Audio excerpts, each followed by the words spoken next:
Bianca, tahan na. Kumain ka na. Kahapon ka pa hindi kumakain. Hindi nga ako kakain yan. Ay nako, magkakasakit ka niyan. Akala mo ba matutuwa si Fred yan ha? Nako, kapag nalaman nun na hindi ka kumakain, magagalit din yon. Yeah? Alam mo ba kung saan ang probinsya ni Fred? Ha? Hindi. Pero nabanggit niya ang bus na sasakyan niya at terminal. Sa tingin ko ay papuntang... Yeah. Tulungan mo akong tumakas. Susunod ako kay Fred.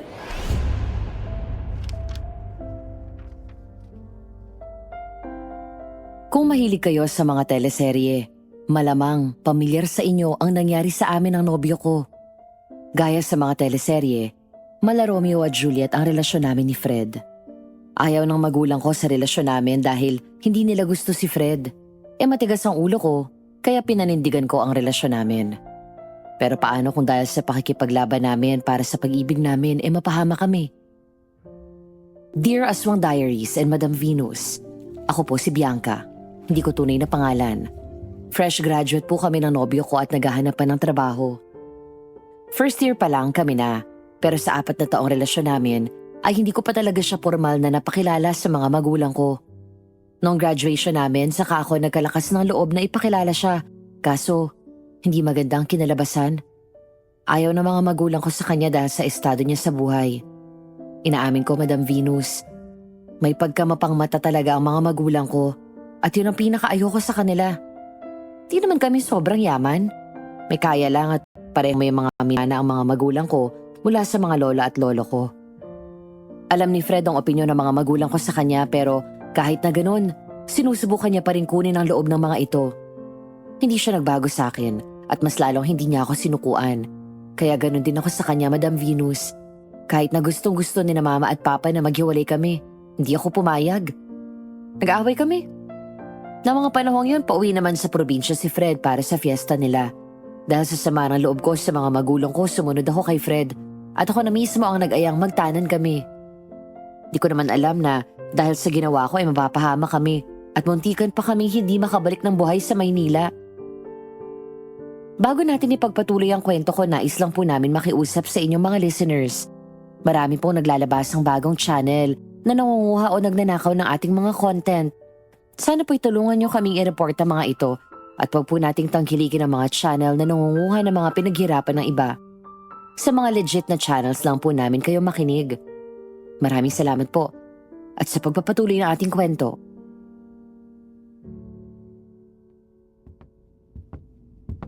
Bianca, anong ginagawa mo rito?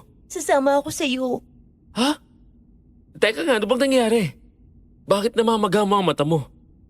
Galing ka ba sa pag-iyak, ha? Pwedeng mamaya na lang tayo mag-usap. Doon na lang tayo sa inyo. Ha? Sandali. Alam ba ng mga magulang mo na sasama ka sa akin? Bakit bigla kang sasama, ha? Akala ko ba may lakad kayo ni na Ma'am Bea? Ayaw akong sumama sa kanila. Sa iyo na lang ako sasama. Itanan mo na ako, Fred, please. Ha? Tanan? Bianca, ano bang sinasabi mo? Umalis na lang kasi tayo. Please, sige na. Bianca, naguguluhan na ako. Ano ba kasi talagang nangyari? Umalis na tayo, Fred. Please, alis na tayo. Hindi na nakapagsalita si Fred nang yumakap ako sa kanya at ibinuon ang mukha ko sa dibdib niya. Humagulgol ako sa dibdib niya kaya hindi na rin niya tuloy alam kung anong gagawin. Hindi ko rin kasi mapigilan ang sarili ko. Mga ilang minuto din akong umiyak sa dibdib niya hanggang sa tuluyan na akong kumalma. Doon pa lang kami nakaupo. Pinainom niya ako ng tubig at pinatahan. Nang sa wakas ay kumalma na ako, sa kanya mahigpit na hinawakan ng mga kamay ko. Tinignan niya ako sa mga mata. Biancs, sabihin mo nga sa akin ang totoo. Ano bang nangyari, ha? Bakit bigla ka nalang sumugod dito? Bakit ka umiiyak? Nag-away kami ni Mama. Dahil ba sa akin? Ayoko na doon.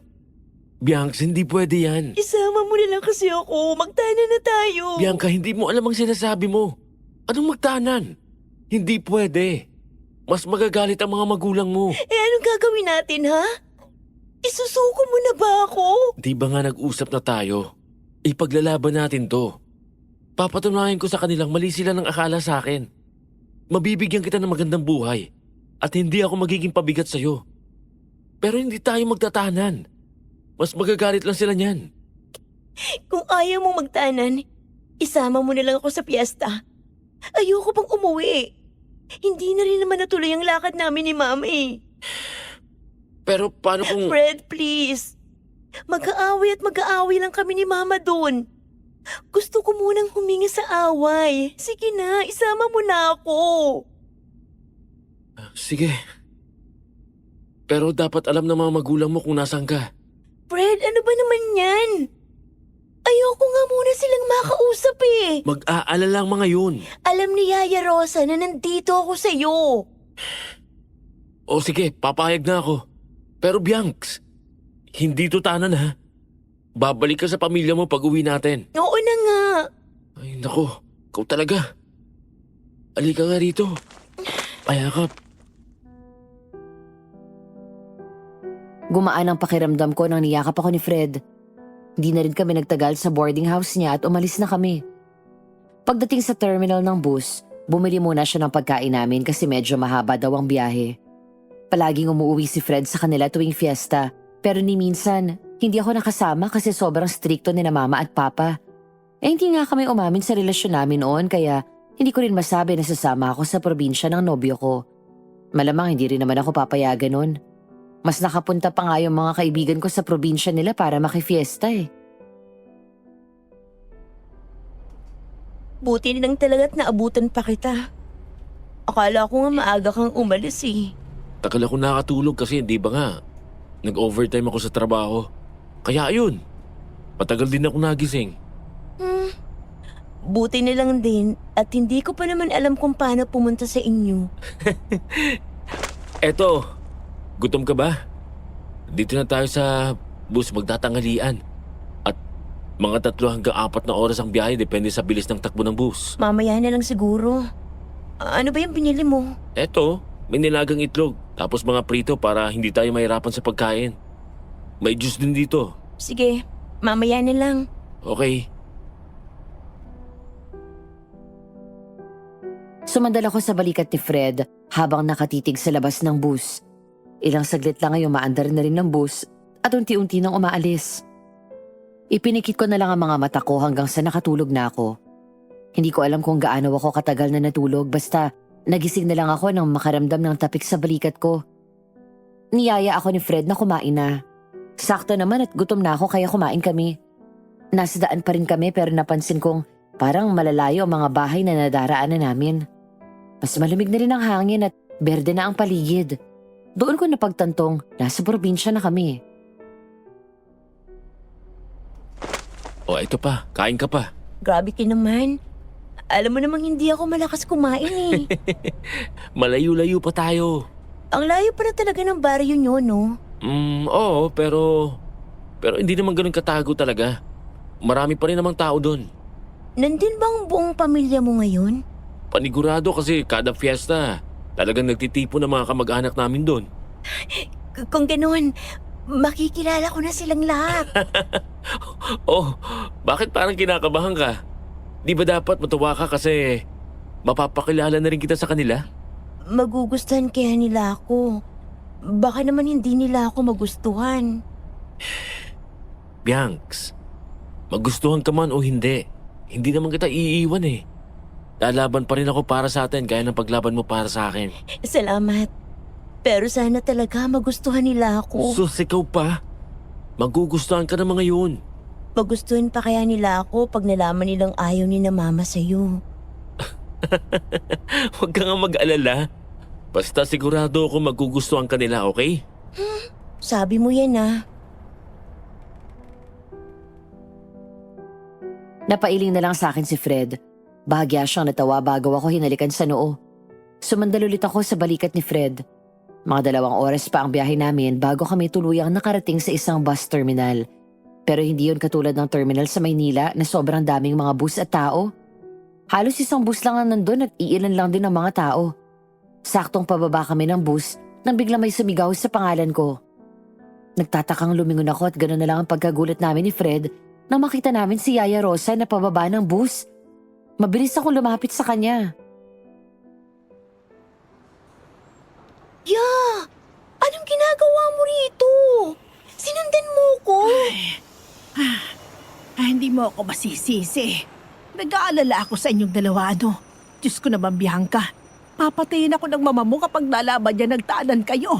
Teka, sandali ya. Hindi po kami nagtahanan ha. Ha? Kaya ka nga niyang pinuntahan sa boarding house mo dahil sasama siya sa'yo. Nag-usap na kami ya. Hindi po ako pumayag, okay? Sasama lang siya sa akin para makipiesta. Hindi kami magtatanan.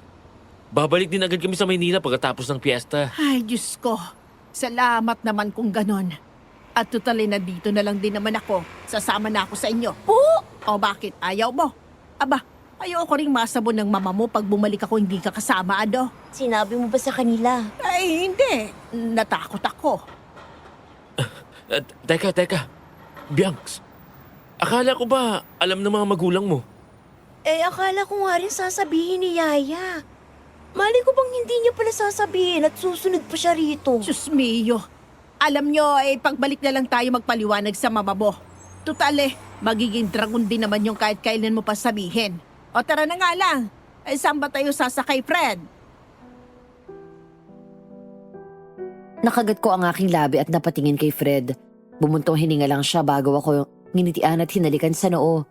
Kinuha niya ang kamay ko at sabay kaming sumunod kay Yaya. Sumakay kami ng tricycle at mga kalahating oras din siguro bago kami makarating talaga sa baryo nila na mukhang nasa pinakasulok pa ng bayang yun. Pagbaba namin, marami namang tao. Kahit na sobrang layo nito, hindi naman siya yung tipong wala na talagang nakatira. Daming ang tao dun At halos lahat sila kilala si Fred.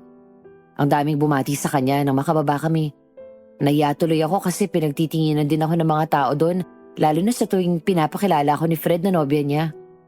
Nang sa wakas nakarating na kami sa bahay nila, sinalubong kami ng tiyahin at ama ni Fred. Sobrang kinabahan ako pero nang makita ko ang mga ngiti sa mukha nila at naramdaman ko ang gaan ang pakikitungo nila sa akin, nawala din ang kaba ko. Sobrang giliw ni na Mang Jose at Aling Gemma sa akin, pati na rin ang mga kaibigan at kapitbahay nila na ipinakilala nila sa akin. Nako, kumain ka na lang ng kumain, ha, Bianca? Huwag kang mahihiya. Ikaw din, Rosa. Maraming salamat po. Oo ga, nako, sa sarap ng mga luto Ikaw bang nagluto nito, Maring Gemma? Asos, nabula ka pa. Abay, totoo naman. Chang, wala pa po si Martin. Akala ko mauuna pa sa akin yun. Nako, ewan ko sa pinsan mong yun. Minsan nagalang ako sulatan. Hindi pa nagsasabi kung kailan siya uuwi o kung uuwi ba. Siyempre naman po, uuwi yun. Hindi naman yun nawawala tuwing piyesta Bahala na siya kung uuwi siya o hindi. Teka, sandali. Masusunog na yung niluluto ko maiwan ko na muna kayo dyan, ha? Yung Martin na sinasabi mo, yun ba yung nakilala ko nun sa Maynila? Oo, yun nga.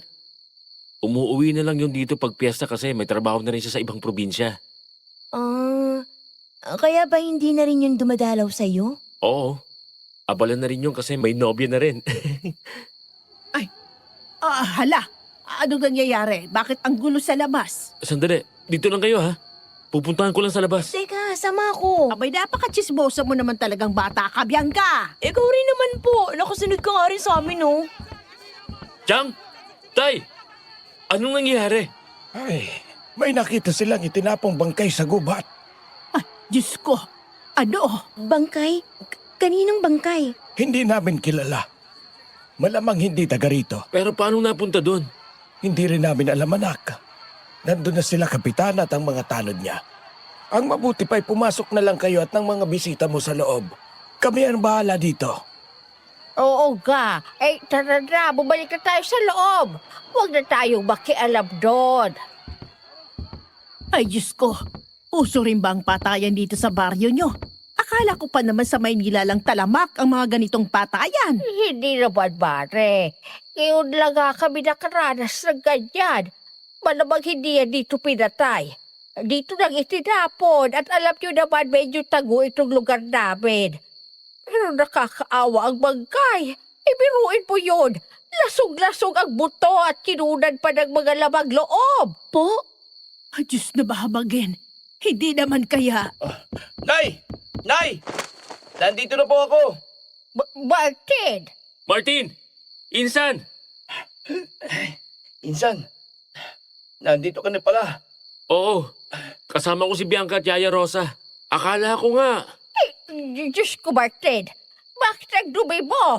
At sino yung babaeng dala mo?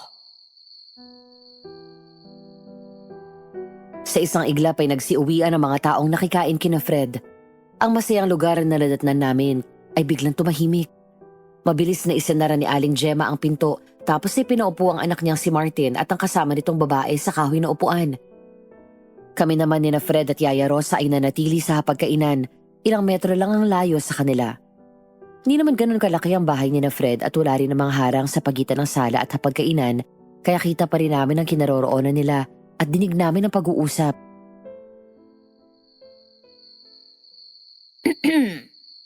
Oy, Fred. Yun ba ang nobya ng pinsan mo? Abay, kay gandang bata. Yeah, ang lakas ng boses mo. O eh bakit? Pinuri ko nga. Maganda naman talaga. Parang di lumaalabas eh. Ang puti tsaka ang amo ng mukha. Yaya nga. Eh baka mailan yung babae kapag narinig ka. Ano ka ba naman? Oo na. Titigilan na. Tong alaga ko, Alam mo kahit maganda at tisay ang isang yan, abay, mas maganda ka pa rin alaga ko. Yaya? Eto na, hindi na mag-aasar. Baka nga yan ang nobya niya. Alangan namang ibang babae ang dali niya rito. Teka, di mo kilala ang nobya ng pinsan mo? Di ba walang tinatago yan sa'yo? Noon yun. Mula nung nagtrabaho yan sa ibang probinsya, madalang na rin kaming mag-usap at magkita kaya hindi ko na rin alam. Binanggit niya lang naman sa akin. Di rin naman siya nagsabi na ipapakilala niya sa akin. Biniro ko nga na double date tayo minsan eh. Baka ngayon lang din niya talaga gustong ipakilala. Baka nga. Hindi pala sa Maynila nagtatrabaho yung pinsan mo, Fred. Akala ko ba susunod yan sa'yo doon? Nagbago po yata ang isip eh. Nakaw! Baka dahil sa nobya. Yeah, baka marinig ka. Sinasabi ko lang naman, no? Ay, sandali, ayan na si Mari Gemma. Yeah, wag ka na pong makichismis dyan. Nakakaya, oh. Buti pa nga. Hayaan na muna natin sila dyan. Atid ko na lang muna kayo sa kwarto nyo. Tara na. Buti pa nga at napakachismosa nitong si Yaya. Grabe ka naman, Biancs. Tara na, Ya. Hinila ko na paalis si Yaya at baka makinig pa talaga siya sa pinag-uusapan ni na Aling Gemma at ng anak niya. Dinala kami ni Fred sa ikalawang palapag. Sa kwarto niya daw kami matutulog habang siya naman ay makikitulog na lang kay Martin. Magkatabi lang naman ang dalawang kwarto kaya panatag lang din si Fred. Tinulungan niya kami ni Yaya na mag-ayos ng mga gamit namin hanggang sa pumasok na rin doon si Aling Gemma, dala ang babaeng kasama ni Martin. Agad nang umiti kami ni Yaya sa kanya. Ay, nako. Pasensya na kayo ha. Pero pwede dito na muna tong si Kay sa inyo. Fred, ayos lang pa. Oo naman po, Chang. Oo nga po, wala pong problema. Nako, salamat. Paano kasi medyo maraming makikitulog dito sa amin sa darating na mga araw dahil sa fiesta. Kaya pasensya na kayo kung kailangan dito muna kayo. Naku, wala po talagang problema. Wala po yun sa amin. Oo ga, Mare. Iha, halika na. Hi, ako pala si Bianca. At ito naman ang yaya ko, si Rosa. Magandang gabi. Ako si Kay. Kay, si Bianca ang nobya ni Fred. At ito naman si Fred, ang pisa ni Martin. Sigurado akong nakwento na ni Martin tong isang to. Parang kadikit na ng anak ko to eh. Nasabi nga po ni Martin. O siya, iiwan ko na muna kayo ha. Ay, nandiyan na rin naman si Martin O Dak, tulungan mo muna si Kay dito. Nandito rin si na Fred. Sige po, Nay. Ako nang bahala. Pare! Tarantado ka. Akala ko hindi ka na magpapakita dito eh. Gagi, bakit ko naman papalampasin ang piyesta dito sa atin? Uy, Bianca! Sa wakas, nakilala mo na rin ang pamilya namin. Hi, Martin. Si Kay pala, nobya ko. Mahal, siya yung palagi kong kinikwentong pinsang ko. Aling Rosa, nandyan din pala kayo. Welcome po sa baryo namin. Nako, salamat. Bongga pala talaga ang piyesta nyo rito, ano? Grabe kung maghanda ang mga tao eh. Tapos ang sasarap pa ng mga pagkain. Siyempre po, magaling magluto ang mga tao dito. Abay talaga, busog na busog kami ni Bianca ngayon. Oo naman po. Ngayon ka na lang ulit nagpakita sa aking tarantado ka. Akala ko kung saan lupalop ka na nagpunta eh. Grabe pre, miss mo na agad ako. Daig mo pa tong nobya ko sa pagkakami sa akin ah. Kagi. Kay, halika. Ilagay natin ang bag mo dito. Nag-aayos din naman kami ng mga gamit. Salamat.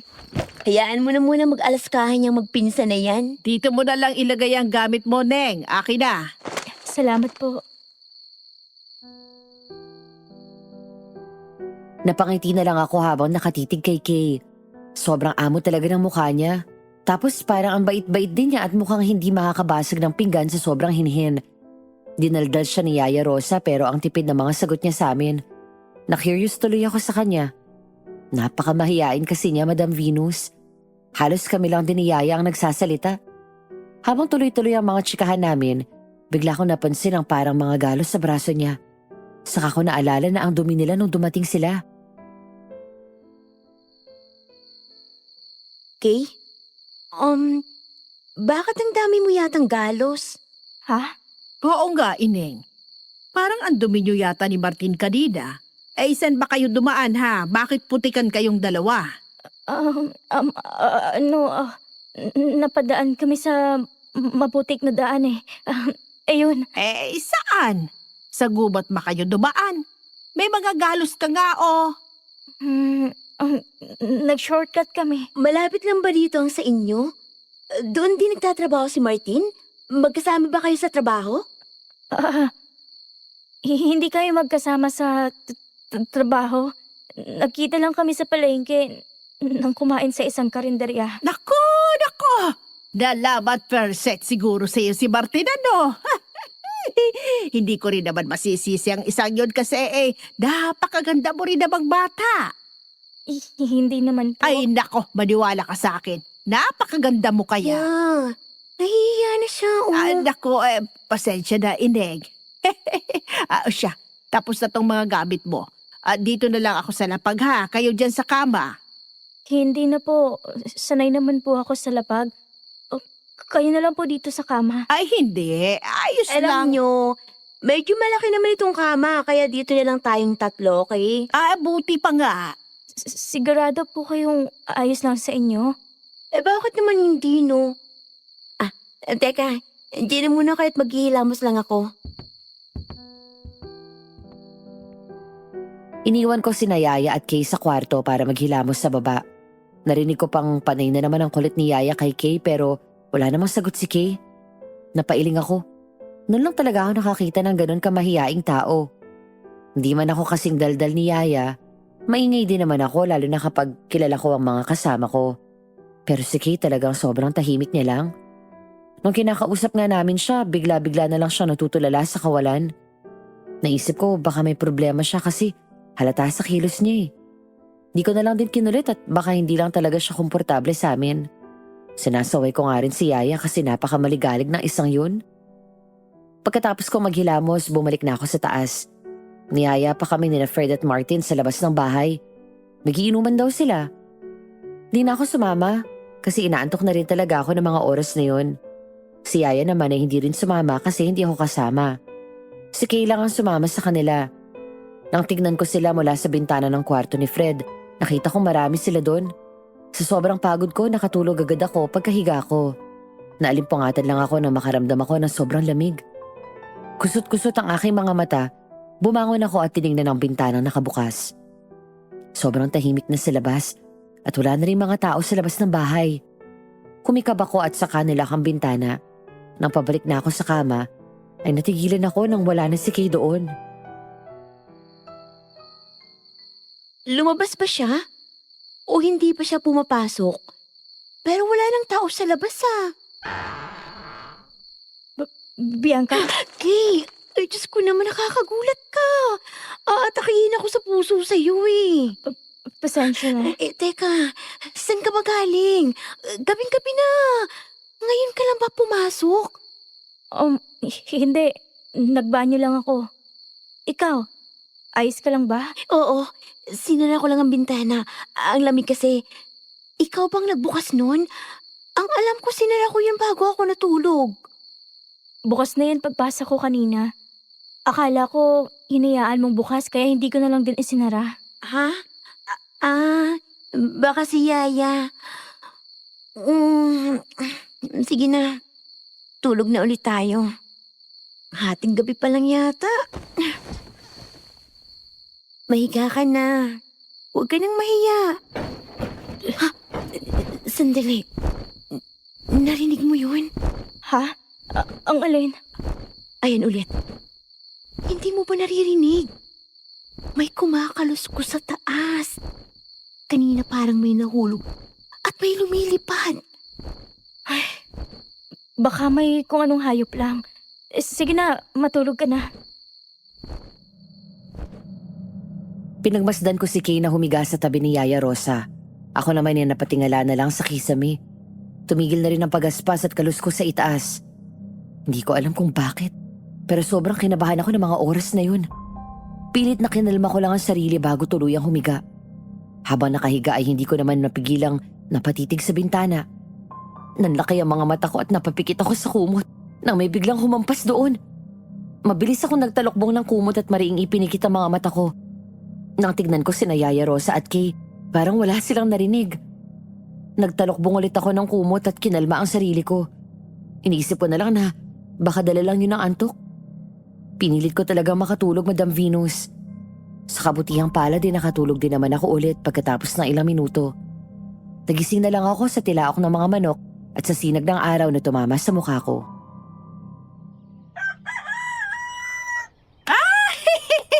Buti naman at gising ka na, aking alaga.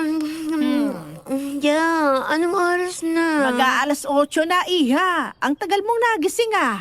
Sa Maynila, alas 6 kang nagigising para mag-jogging. Bumangon ka na at makapag-almusal ka na. Siguro dahil sa pagod kahapon niya. Nag-almusal ka na ba? Ay, hindi pa kami kumain ni Fred. Hinintay ka namin. Ha? Ay bakit hindi na lang kayo naunang kumain, ya? Aba, hindi naman kami kakain ng wala ka, no? Kaya dalian mo na dyan at bumaba na tayo. Tara na! Bianx, buti naman at gising ka na. Tara, almusal na tayo. Sobrang pagod ko kahapon eh. Halata nga eh. Tagal mong nagising eh. Ngumuso ako. Hinila naman ako ni Fred at inakbayan bago kami lumabas ng kwarto at bumaba. Kasunod naman si Yaya na kung ano-ano na naman ang dinadaldal. Pagbaba namin, nasa hapagkainan na rin sina Kay at Martin. Binati nila kami. Tipid na ngumiti lang ako sa kanila. Sumabay na rin kami sa kanila sa pagkain. Kami na lang ang nasa bahay kasi maagang umalis sina Aling Gemma at Mang Jose kasama ang ibang mga pinsan ni Fred. Tutulong daw kasi ang mga ito para sa dekorasyon ng kapilya at plaza para sa fiesta. Walang lasa. Ha? Ag-alit. Itong gulay. Ay, teka. Aba, oo nga. Hindi ba ito natimplahan? Pasensya na po. Akong nagluto niyan. Hala, pasensya ka na rin. Pero wala talagang lasa eh. Ayos lang.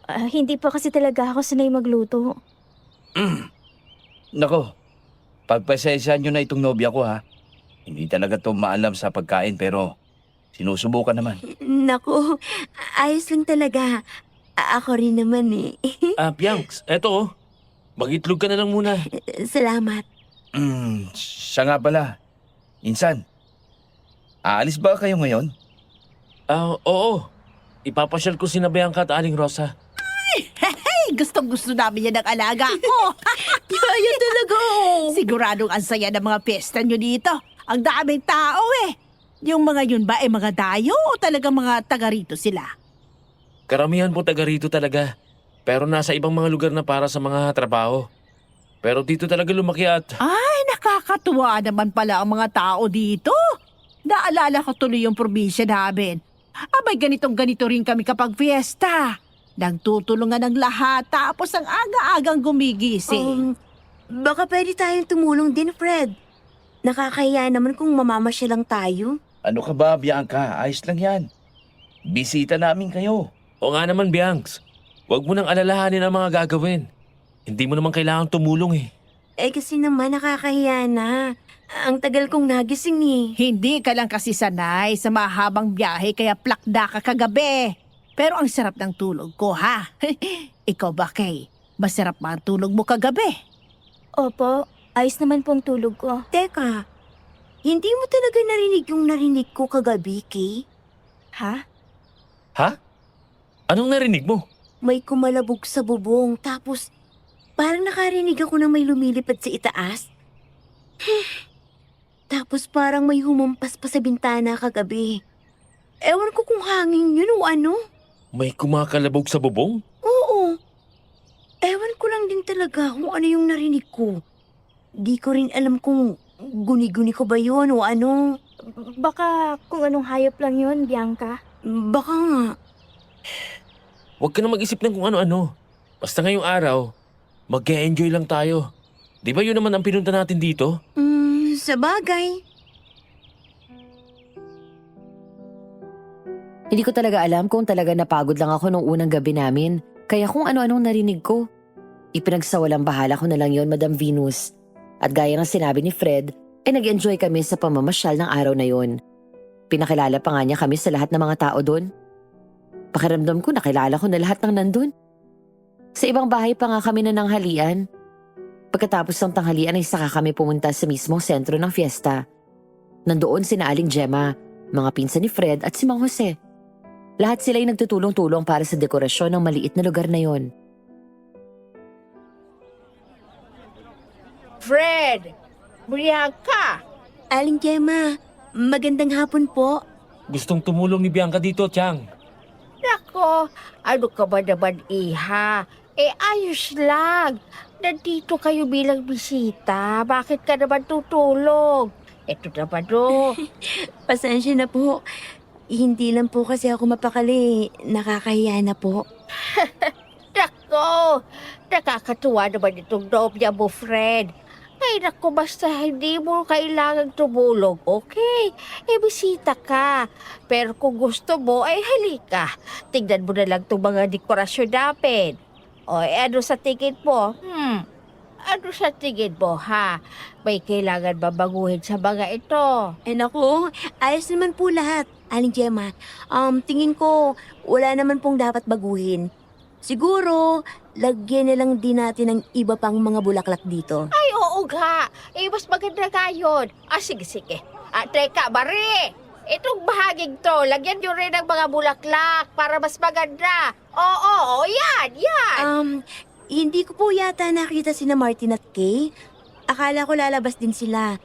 Hindi kasi sila sumama sa amin kanina nang lumabas kami. Nako, baka nasa bahay lang ang mga yon. Hindi ko rin nakitang lumabas. Ay, teka, sandali. Nako, nandiyan si Mayor. Ay, halika, iha. Isama ka. Ipapakilala kita kay Mayor. Nako, doon pa man. Kasangga na nagtatay namin yan. Matalik na kaibigan ni Jose at inaanak pa yan si Fred. Hindi man kami ganun kayaman gaya nyo. May mga koneksyon din naman kami. Hindi naman po kami mayaman. Naku, itong batang to. Oo na, sige na. Tara. Wala rin ako nagawa nang ipakilala rin ako ni Aling Gemma sa mayor ng bayan nila na palagi rin daw nagpupunta doon tuwing fiesta. Sumama na rin si Fred sa amin. Nakinig lang ako sa usapan nila kasi hindi ko rin naman alam kung paano makasabay. Nang sa wakas ay nakuha ng iba ang atensyon ni Mayor, sakalang kami nakaalis ni Fred. Fred, ano yung sinabi ni Mayor kanina na seremonya sa mismong araw ng piyesta? Yun. Wala, tungkol lang yun sa libreng... Bianca! Fred! Yeah, okay ka lang ba? Hi! Saan ka pa galing? Diyan lang, nag-ikot-ikot. Pero teka, tingnan nyo to, Grabe, Fred. Ang bongga naman ng mayor ng bayan nyo. At bongga din ang bawat fiesta nyo. Grabe! Bakit? Anong meron? Ito oh. Tingnan mo. May palibreng kasalan pala sa mismong araw ng fiesta. Tako, tuwing fiesta ba may ganun? Libreng kasalan? Agad kong kinuha ang papel na hawak ni Yaya at nandoon nga ang sinasabi niyang libreng kasalan sa araw ng fiesta. Kasama yon sa programa nila sa araw ng fiesta. Noong mga oras na yon, hindi ko alam kung bakit parang yun na ang naging sagot sa problema namin ni Fred. Ilang minuto rin ako nakatitig doon sa papel hanggang sa sinikaw ako ni Yaya. Ayos ka lang ba, ha? Aha. May iniisip lang. Anong iniisip mo? Ay, sandali lang ha. May pupuntahan lang ako. May nakita ako dun eh. Diyan muna kayo ha. Bianx, anong iniisip mo? Kanina ka pa nakatitig yan sa papel ng program Ayos ka lang ba talaga? Fred, Bakit? mahal mo naman ako, di ba? Oo naman. Teka nga. Ano ba talagang iniisip mo? Naisip ko lang, paano kung magpakasal na lang tayo dito? Teka, Bianx, anong... Magpakasal tayo. Di ba nung college pa lang tayo? Pinag-usapan na natin to. Bakit hindi na natin ituloy ngayon? Ang mahal kaya magpakasal, dito libre na. Pero gagawin natin yon hindi dahil mahal natin ang isa't isa. Gagawin natin yon para magrebelde sa mga magulang mo. At ayoko nun. Bianx, hindi minamadali ang kasal. Pero mahal naman natin ang isa't isa. Yun din naman talagang dahilan natin. Bianx, please. Wag to, okay? Darating tayo dyan, pero paano ko mapapatunayan sa mga magulang mo ang sarili ko kung iisahan ko sila? Mas magagalit lang sila sa akin, sa atin. Ayokong isipin nilang wala akong pakialam sa kanila. Kaya pinikot na lang kita ng kasal para wala na silang magawa. Ayoko ng ganun, Bianx. Pero bakit nga? Ano bang pinagkaiba ng pagpapakasal ngayon at sa pagpapakasal sa susunod na buwan o taon, ha? Bianca, please. Gusto kong gawin to ng tama. Gusto kong magkaayos kami ng mga magulang mo. Gusto kong magkita sila ng pamilya ko. Gusto kitang bigyan ng kasal na pangarap mo. Yung pinagplanuhan. Yung tinutulungan ka ng mama mo. Pwede naman tayong magpakasal ulit, ah. Hindi ko maintindihan kung bakit ayaw mo. Bianx, Baka hindi mo lang talaga ako mahal. alam mo, hindi totoo yan. Halika nga rito. Ayokong traidorin ang mama at papa mo. Ang lakas ng loob kong sabihin no na papatunayan kong karapat-dapat ako sa'yo. At nung wala akong gagawin na mababastos sila. Tapos pakakasalang kita nang hindi nila alam. Baka talagang hindi na kami magkaayos. At ayoko ng ganito na sumasama ang loob mo dahil hindi kami ayos. Nakakainis. Tana. Bianca. Ay, bakit ka umiiyak? Oy, Fred. Pinayak mo ba tong alaga ko ha? Naku, sinasabi ko sa'yo. Wala po. Anong wala ha? Fred, anong nangyari? Bakit umiiyak tong alaga ko? May napagtalunan lang po kami. Alam niyong hindi ako nakikialam kapag may away kayong dalawa. Pero sinabi ko na rin sa'yo noon, Fred, na kapag umiyak tong alaga ko, abay mananagot ka sa akin. Pasensya na po. Hindi ko naman sinasadyang paiyakin siya eh. Sabi ko kasi sa kanya na magpakasal na lang kami sa fiesta. Total may libreng kasalan naman pala dito. Ano? Hoy, Bianca, nahihibang ka na ba? Diyos na mahabagin. Magwawala yung mama mo. May kasalanan na nga tayo tumakas tayong tatlo eh. Nakakaloka ka na ba, Bianca? Oo na nga, hindi na. Nagsadyas lang naman ako eh. Abay, aatakihin ang mama mo dyan at mas lalong magkakagulo sa inyo. Tama na. Nakuha niya na. Ay, Diyos ko. Papatayin ako ni ma'am kapag nalaman niya ito. Napapikit na lang ako. Agad naman ako niyakap ni Fred. Aaminin ko, Madam Venus, na mga oras na yon, talagang bugso lang ng damdamin kaya ako nasabi yun. Pakiramdam ko kasi, yun na lang ang tanging paraan para matapos na yung gulo nila mama at papa. Pero naintindihan ko naman sina Fred at Yaya Rosa. Sigurado naman talagang magagalit ang mga magulang ko pag ginawa namin yon. At baka nga hindi na kami magkaayos pa. Ayaw ni Fred ng ganon at ayoko rin naman talaga. Ewan ko rin ba? Basta nang makita ko yung papel bigla akong naisip na paano kung magpakasal na lang kami? Buti lang din at nasa malino na pag-iisip ang mga kasama ko kasi kung ako lang ang masusunod baka nagpakasal na nga kami nung panahong yon. Pagkatapos naming mamasyal sa plaza at ipinakilala sa mga kakilala ni Fred doon, dinala niya naman kami sa may ilog sa likod ng gubat na malapit sa kanila. Doon daw sila madalas na naglalaro ng mga pinsan niya. Ang daming ang tao nang dumating kami. May mga naliligo at may mga naglalaba din. Tumambay muna kami doon sa kubo na nasa gilid ng ilog. Napaka-presko dito. Nakaligo ka na ba sa ilog, ha, Bianca? Hindi pa po eh. Nako, maligo tayo bukas ng umaga. Ang daming tao ngayon eh. Kung gusto nyo, tayo-tayo lang. Dapat talagang maaga tayong magpunta. Bisperas na bukas. Siguradong mas dadami mga tao dito.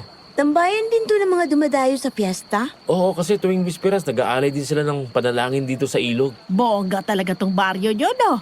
Buti na lang at ang payapa nitong baryo nyo, Fred. Wala bang mga aswang dito? Yeah, ano ba naman yan? Nananakot ka pa eh. Ay, hindi ako nananakot, no? May mga aswang naman talaga sa mga ganitong lugar. Gano'n naman talaga sa mga probinsya. Sa amin nga'y talamak ang manananggal doon.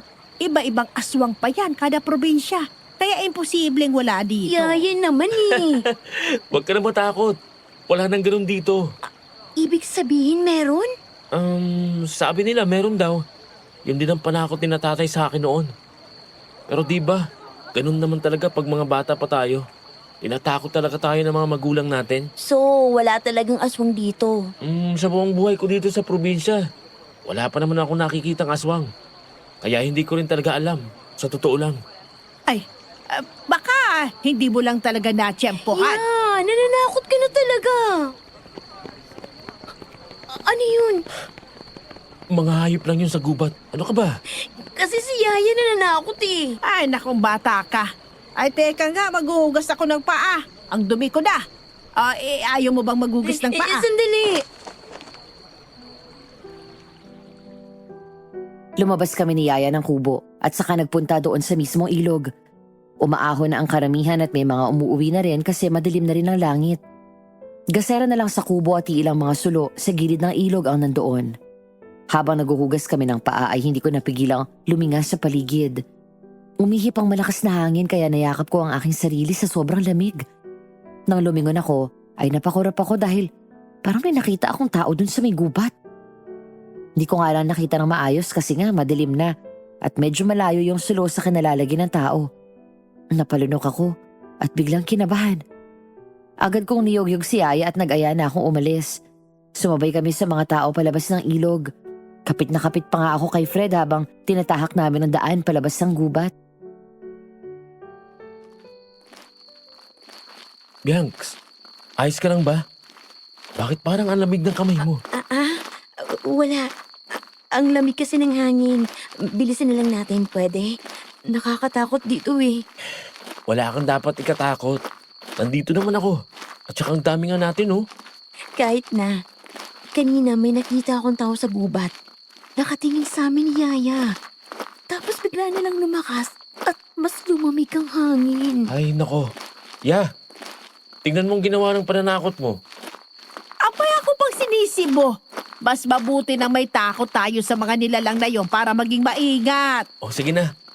Nandito lang ako, okay? Hindi kita pababayaan. Malapit na tayo sa bahay. Hindi ka naman tatakot. Ay, sandali. Bakit parang may pinagkakaguluhan sa bahay niyo, Fred? Ha? Saan? Ayun o.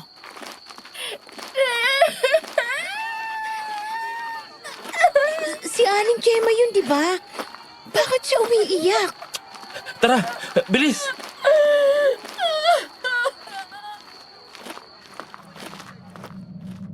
Binilisan namin ang paglalakad at habang palapit kami sa bahay ni Fred, mas lalo naming narinig ng palahaw ni Aling Gemma. Nagkagulo ang mga tao doon. Na makita nila kaming papalapit, agad din silang nagbulungan. Nagtaka kami ni Fred at Yaya kaya nakisuot kami sa mga tao para makapasok ng bahay. Pero nang makarating kami sa mismong harapan ng pinto, nabato kami sa kinatatayuan. Napasinghap ako. Agad naman ako niyakap ni Fred habang si Yaya ay napasigaw. Kalong-kalong ni Aling Gemma ang bunsong anak at kapatid ni Martin. Parang binahali ang mga buto nito tapos wala nang laman ng tiyan. Nakabuka rin ang mga mata at bibig nito. Nasapukaw ang aking bibig habang nakatingin sa bangkay. Pakiramdam ko, babaliktad ang sikmura ko.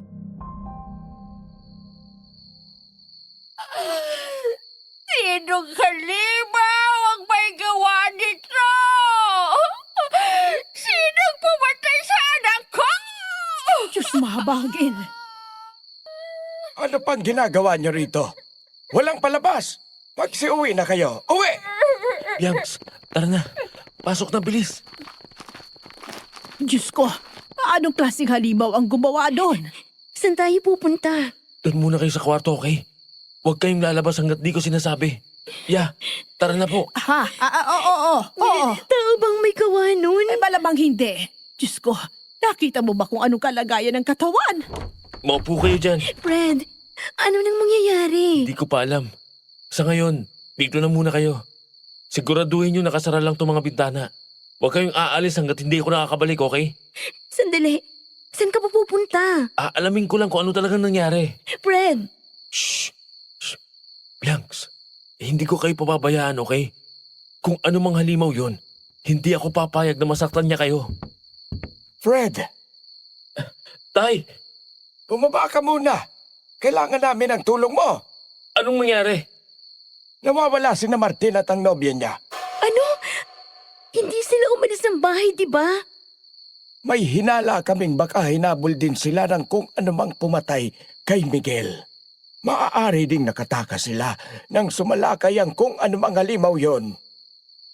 Baka umaaligid pa yun dito. Ay Diyos ko, nakakatakot. Unang beses bang nangyari to sa lugar nyo? Akala ko ba wala namang mga aswang dito, Fred? Ya, ano ba? Bakit di ba nasali ang mga aswang? Aba, hindi gawain ng tao yun, ano? Malamang aswang yun. Matagal nang naubos ang lahi ng mga aswang dito sa lugar namin. Ni hindi pa pinanganak si Fred, naubos na namin sila. Sandali, ibig sabihin, may mga aswang nga dito? Nako, sabi na nga ba eh. Tay, tama na po. Huwag na po natin silang takutin. Hindi pa naman natin sigurado na. Fred, noon pa man sinabi ko na sa iyo ang kasaysayan ng bayan natin at ng lahi natin. Huwag mong itago sa kanila ang katotohanan kung ayaw mong matulad sila sa nanay mo. Sumunod ka na sa baba. Siguraduhin mong ligtas sila dyan. Sinasabi ko na nga ba eh. May aswang nga dito. Fred, sabi mo kanina wala. Kasi wala naman talaga eh. Sinabi na nga ni tatay, di ba? Naubos na nila ang mga yon. Tsaka totoo naman ni minsan, hindi pa ako nakakita ng aswang. Wala rin naman kahit anong kababalagang nangyari dito sa loob ng ilang taon. So, ano nang gagawin natin ngayon, ha? Aalamin namin ang punot dulo ng nangyari. Kaya dito lang muna kayo. Bianca, wag matigas ang ulo ha. Sisiguraduhin ko may maiiwan para may magbantay sa inyo rito. Kaya please lang, huwag kayong gagawa ng kahit anong makakapagpahamak sa inyo. Sige na, puntahan ko lang sina tatay. Mag-iingat ka. Sabi na nga ba? Naku, imposible walang kababalagan sa lugar na to. Diyos ko naman! Halos lahat ng mga probinsya sa Pilipinas may mga halimaw. Totoo ang mga aswang! Ya, please. Mas tinatakot mo lang ako eh. Ay, hindi. Huwag ka mag-alala, Bianca. May alam naman ako kahit paano. Anong alam? May alam ako tungkol sa mga aswang. Baka kapag handa tayo, Sige, anong alam mo, ya? kailangan natin pumunta ng kusina. Nandun ang mga pangondra. Pero di ba nga, hindi tayo pwedeng umalis dito. Baka kung ano makasalubong natin. Ano ka ba? Nasa loob lang naman tayo ng bahay eh. Tara na, bilis! Oo na. Tingin mo, nandun pa yung bangkay sa may pinto. Hindi ko alam.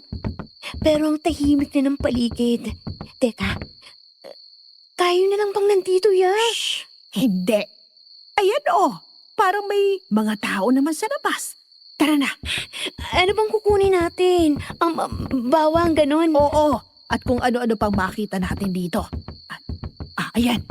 Kumuha ka na rin ng asin at ilagay dyan sa bulsa mo. Pati itong mga bawang oh. Ito.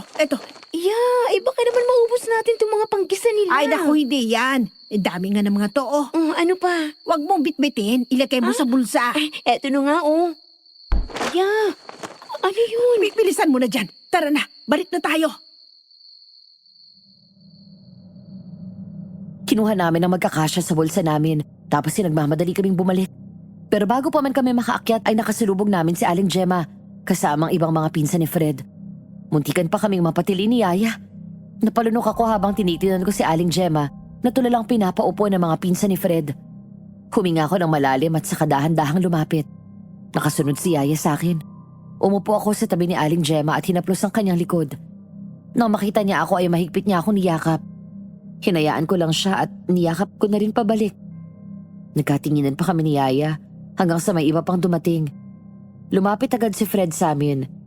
Kumalas naman si Aling Gemma sa yakap. Anong nangyari? Nahanap niyo na ba si Martin? Pasensya na, Chang. Pero hindi pa namin sila nahahanap. Huwag kang mag-alala, Gemma. May mga tao pa rin namang naghahanap sa kanila. Umuwi lang kami dahil may kailangan tayong pag-usapan. Ipinatawag ko na si Mang Ambo sa bukid. Bakit niyo pinatawag si Mang Ambo? Nakilala niyo ba kung sino pumatay kay Miguel? Hindi namin kilala pero alam na namin kung ano. Nagbalik na sila, Gemma. Bumalik sila at mukhang sila din ang may kagagawan doon sa bangkay na natagpuan sa gubat. Ang sila po bang tinutukoy nyo ay ang mga aswang? Mahabaging Diyos. Fred, ikaw na ang bahalang magpaliwanag sa nobya mo. Bigyan mo na rin sila ng proteksyon. Mas mabuti nang maingat. Huwag kayong aalis ng bahay at isara nyo ang mga pinto. Sasalubungin lang namin sina Mang Ambo. Noel, tara na! So, may aswang nga. At silang pumatay kay Miguel. Gumagala ba sila ngayon? Paano kung... Bianca, sandali. Huminahon ka, okay? May nakakita na nangyaring paglusob kanina. At kinumpirma nilang aswang nga ang pumatay kay Miguel. Diyos ko. Pasensya na kayo. Talagang ganito itong sitwasyon pa ang inabutan nyo rito. Hindi naman ganito ang baryong to. Matagal nang wala ang mga aswang. Hindi na sila bumalik simula nung talunin sila ng mga ninuno namin. Kaya hindi ko maintindihan kung bakit ngayon pa sila nagbalik. Kung saan sila galing. Wala naman akong naririnig na may mga nag-aaswang sa mga kalapit bayan. Chang, malalaman at malalaman din po natin ang totoo. Huminahon po kayo, ang puso nyo. Sabi niyo po, tinalo ng mga ninuno niyo ang mga aswang noon. Paano po nangyari yun? Nasa lahi namin ang pagiging isang manunugis. Kami ang pumapatay ng mga aswang doon. Hanggang ngayon din naman ay may mga manunugis pa rin sa pamilya. Pero dahil akala namin ay nawala na ang mga aswang, nag-iba na rin ang pamumuhay ng mga manunugis. Ibig sabihin, pati po kayo, manunugis din ng aswang? Pati si Mang Jose? May alam lang ako pero hindi naman talaga ako manunugis. Si Jose ang manunugis sa amin at si Mang Ambo. Chang, tama na yan. Magpahinga na rin po kayo. Sige na po. Hindi ko kayang magpahinga na hindi ko pa nakikita ang anak ko. Baka kung ano ang nangyari sa kanila ng nobya niya. Gemma, huwag nang matigas ang ulo. Kuya, nakabalik na kayo. Si Mang Ambo. Nandito na siya. Magpahinga ka na muna, Gemma. Kayo rin, Bianca. Rosa. Bianx, atid ko na kayo sa taas. Tara na. Sasama ka ba sa kanila? Hindi ko pa alam. Pero may mga ibang tauhan naman kami naghahanap kina Martin at Kay. Tara na. Mahabang naging araw nyo. At ang dami rin nangyari. Sige na. Paano si Aling Gemma dun? Sina tatay nang bahala sa kanya. Fred, natatakot ako. Bianx, huwag kang mag-alala. Hindi ko kayo pababayaan, okay? Walang mangyayaring masama. Babantayan ko kayo ni Yaya, okay? Sige na. Magpahinga na kayo. Wala na rin ako nagawa at nakinig na lang kay Fred. Sinigurado niya munang maayos kami ni Yaya bago niya kami iniwan doon. Naghilamos lang ako at nagpalit ng damit bago ako bumalik sa kwarto namin. Pagbalik ko, nasa kama na si Yaya at naghahanda ng matulog. Nangunod pa ang noo ko nang makitang parang may inaayos siya sa gilid. Ya, ano na naman ang mga yan? Ay, inaayos ko lang yung mga kinuha natin kanina sa kusina. Aba, hindi natin alam ang mangyayari ngayong gabi. Ya, alam mo, tinatakot mo na naman ako eh. Nadiniguro lang ako, okay? Ay, nasan na yung sayo ha? Ilagay mo rin dito o kaya dyan sa tabi mo. Nag-aalala ako dun kina Martin at Kay. Baka kung ano nang mangyari sa kanila, ya. Panigurado hindi naman sila pababayaan ng pamilya nila. At kung may lahi palang manunugis itong si Fred, abay malamang may alam din naman yung si Martin sa pagkikipaglaban sa mga aswang. Sana nga. Pero hindi ko akalaing may ganung lahi pala si Fred ha. Ikaw ba alam mo? Hindi rin. Kaya nga ako nagulat eh. Alam mo ba, kakaiba daw talaga ang lakas ng mga manunugis. Kayang-kaya nilang makita at maamoy ang mga aswang kahit na nasa malayo pa ang mga ito. Mas lumalakas pa sila pag nagsasanay. Pero tingin ko malalakas din naman ang mga kamag-anak ni Fred. Kaya malamang matatalo din nila agad ang mga aswang na yon. Sana nga, ya. Parang hindi po yata ako makakatulog dahil sa mga nangyari. Ay, Diyos ko, ako rin naman. Nakahiga kami ni Yaya habang nakatitig lang din sa kawalan. Mga ilang minuto din kaming nakatulala doon at pilit na pinapatulog ang sarili pero wala. Di talaga ako nakatulog. Nalingunin ko si Yaya at nakatulog na rin siya kaya napabuga ako ng hininga. Dahil hindi talaga ako makatulog, nagdesisyon akong umalis ng kama at lumabas. Sobrang tahimik na ng buong bahay. Di ko alam ang eksaktong oras pero hula ko nasa hating gabi na yata. Kinagat ko ang labi at saka tumungo sa kusina. Uminom lang ako ng tubig tapos babalik na sana ako sa kwarto nang may narinig akong kalabog sa pinto. Sinundan niyo ng pagkatok. Tulog! Sinong nandyan? Tulungan niyo ako. Sino ka? Hindi mo ba ako tutulungan? Hindi ka ba naawa sa akin?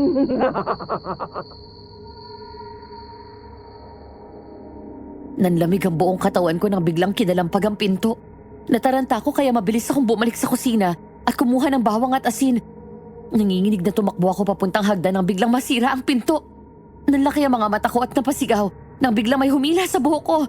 Dahilan para makaladkad ako. Napahiga ako sa sahig.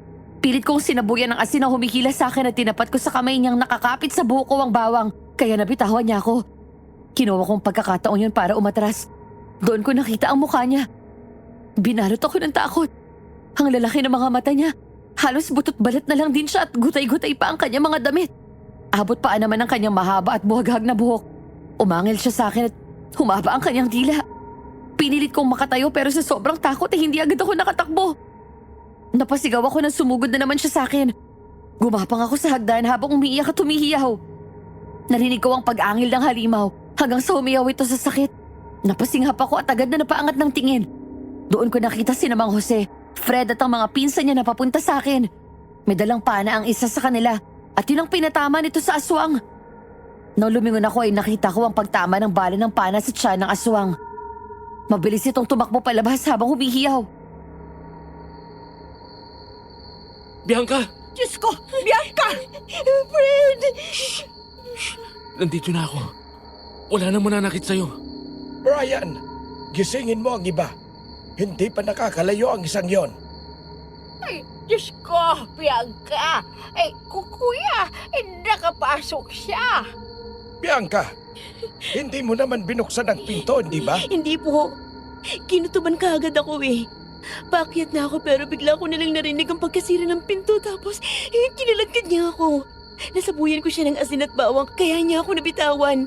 Pero nawalan agad ako ng lakas dahil sobrang takot kaya muntik na naman niya akong mahablot sa hagdan. Kung hindi ko yung tumating, baka kung ano naman nangyari sa akin. Walang mangyayari sa'yo. Sisiguraduhin ko yon. Halika na. Aray! Daan-daan. Sandali, kukuha ako ng panggamot. Saan ang masakit?